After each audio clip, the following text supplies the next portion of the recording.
1 length the Show of Stars and Billy Lee, within second place Magical Lagoon and Shane Foley. A break of a couple of lengths to Toy and Ryan Moore in third, and fourth is Caught the Good Joe and Colin Keane. Alongside is Fanella and Shane Cross. Over 3 lengths of a gap to the stable companions. At the rear of the field, Emily Dickinson, Shamie Heffernan, a place in front of History and Wayne Lorden. A mile left to go, and nicely spaced out as Show of Stars increases her advantage to a good 3 lengths over Magical Lagoon, the Ribblesdale Stakes winner at Ascot, as they race just outside the 7 furlong point. These are tracked by Toy and Caught the Good Joe next on the inside, whose owner Mark Dobbin is bidding for a quick big day double as they race up towards the halfway stage. Behind those 4, Fanella. On the inside is Emily Dickinson, and History remains last of the 7. Little changes heading up to the top, and it's Show of Stars by 4 lengths to Magical Lagoon.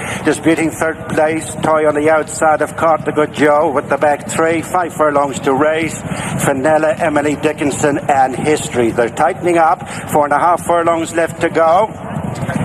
Show of Stars with a greatly reduced advantage. They were scrimmaging there in rear division with half a mile to go. It's Show of Stars, tracked closely by Magical Lagoon, the dark green and white jacket. On the outside is Toy with Running the Rail, Caught the Good Joe. Emily Dickinson next with Fanella, and nudged along last of the 7 as they hit the straight is History.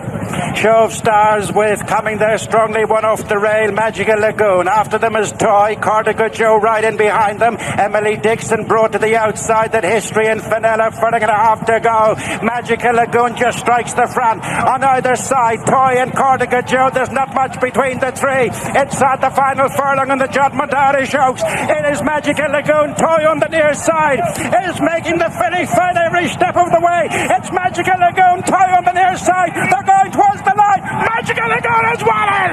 As Shane Foley salutes the colour crowd, fending off Toy, and they're followed in by Caught the Good Joe. And next was Emily Dickinson. Magical Lagoon has so turned around this season for Shane Foley and Jessica Harrington as she wins the Juddmonte IrishOaks.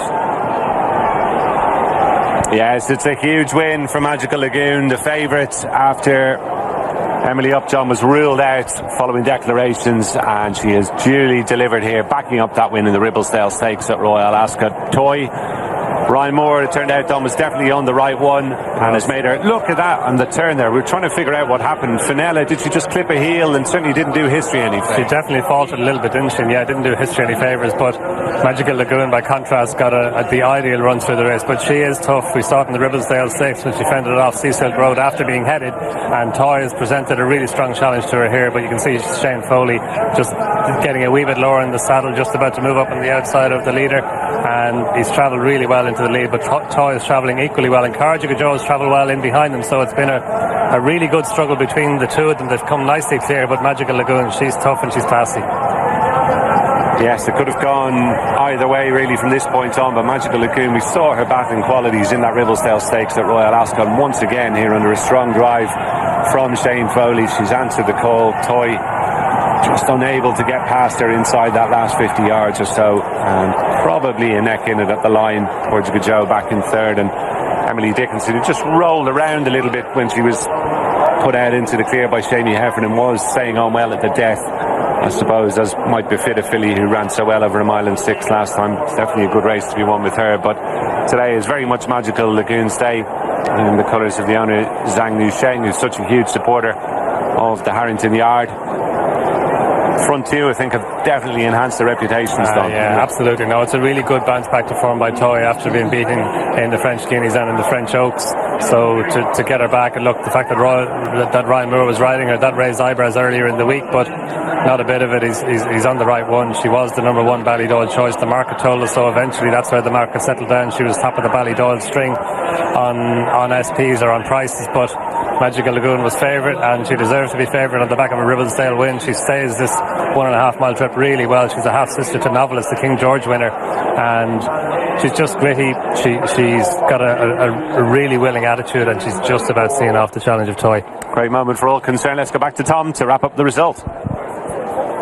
Excellent finish, wasn't it? Magical Lagoon wins 5-4 favourite for Shane Foley, and Jessica Harrington. Toy was second at 5-1. The Juddmonte IrishOaks goes to Magical Lagoon, the 5-4 favourite. Off we go to Market Raisin, that's the scene there. And we've got just the 3, I'm afraid. Hanging there is 4 to 6. Carries Commodity is 7 to 4. Shetland Bus is 7 to 1 for this 350. We'll be on post time for this Unibet offer extra place races everyday novices chase. We did originally have 4, now just